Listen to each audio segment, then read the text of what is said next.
Hey there, welcome to my channel.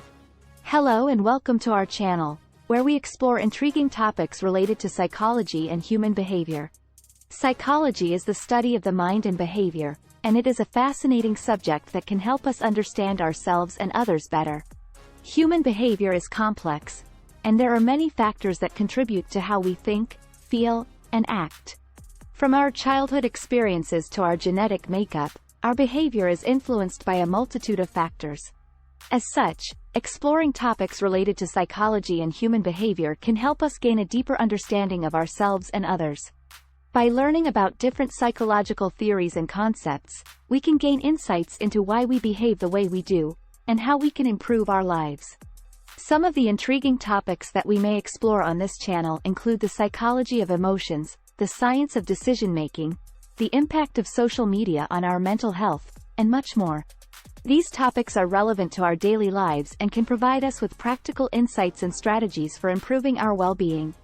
By delving into these topics and discussing them in a clear and concise manner, our channel aims to make psychology accessible and engaging for everyone. We believe that by exploring these topics, we can all gain a better understanding of ourselves and others, and ultimately live happier and more fulfilling lives. Today's video is going to be about the criminal mind and the age-old debate of nature versus nurture. Are criminals born or made? Do they inherit criminal tendencies from their genes, or do they develop criminal behavior as a result of their environment? Let's delve deeper into this topic and try to understand the intricacies of the criminal mind. I want to tell you a story that might just change the way you think about crime. It was the summer of 2003, and a small town in the United States was in shock. A group of teenage boys had gone on a rampage, stealing cars and breaking into homes. It was an unusually violent crime spree, and the community was left reeling. But what was even more shocking was that one of the boys was the son of a prominent psychiatrist who had dedicated his career to studying criminal behavior. The question on everyone's mind was, how could the child of a renowned expert on criminal behavior become a criminal himself? This anecdote brings us to the heart of today's topic: the nature versus nurture debate about the criminal mind. Let's start with the nature argument. This is the idea that criminals are born, not made. In other words, that certain individuals have an innate tendency towards criminal behavior, and that this tendency is hardwired into their DNA. Research has shown that there may be some truth to this argument. For example, studies have found that certain genes are more common in criminals than in the general population. One of these genes is called the warrior gene, which is associated with aggressive behavior. But the nature argument is not the whole story. There is also compelling evidence that nurture, or the environment in which a person is raised, plays a significant role in shaping criminal behavior. The nature argument suggests that criminal behavior is innate and that some people are simply born with criminal tendencies.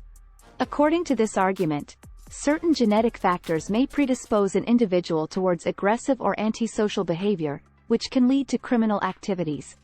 Studies have shown that some people have a lower level of activity in the prefrontal cortex of their brains, which is responsible for impulse control and decision-making.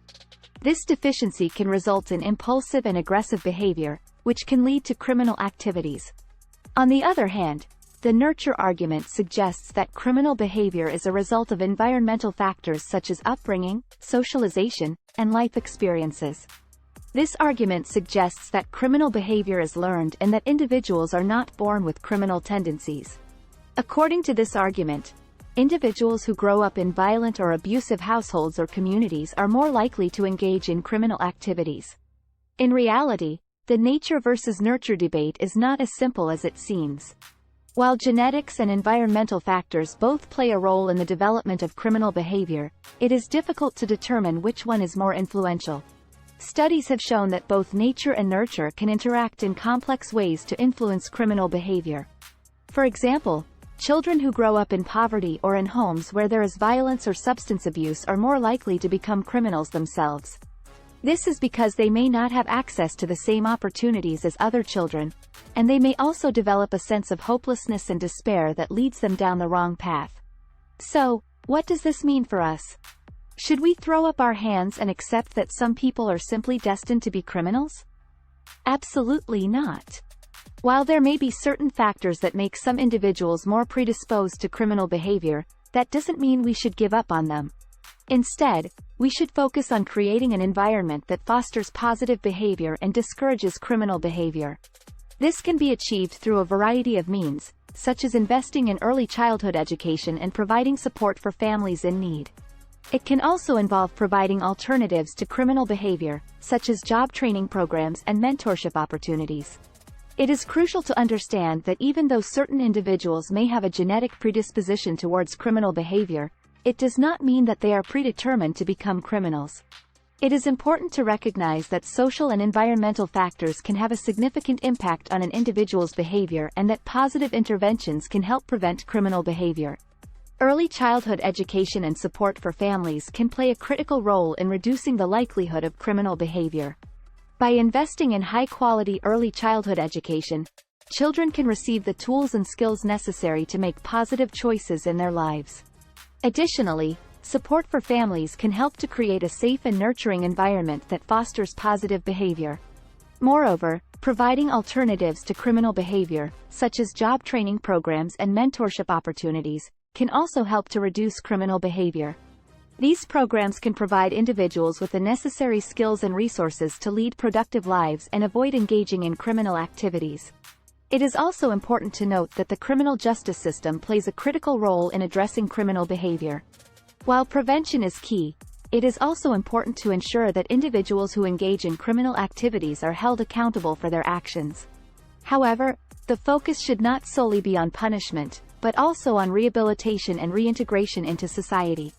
In conclusion, while genetics and environmental factors can both influence criminal behavior, it is important to focus on creating an environment that fosters positive behavior and discourages criminal behavior. This can be achieved through investing in early childhood education, supporting families in need, and providing alternatives to criminal behavior. By taking a proactive and holistic approach, we can work towards reducing criminal behavior and creating a safer and more just society for all. In conclusion, the nature versus nurture debate about the criminal mind is complex and multifaceted. While there may be certain genetic factors that predispose some individuals towards criminal behavior, it is clear that the environment in which a person is raised plays a significant role in shaping their behavior. However, rather than accepting that some people are simply destined to be criminals, we should focus on creating an environment that fosters positive behavior and provides opportunities for growth and development. Thanks for joining me today. If you enjoyed this video, please give it a thumbs up and subscribe to my channel for more inspiring content.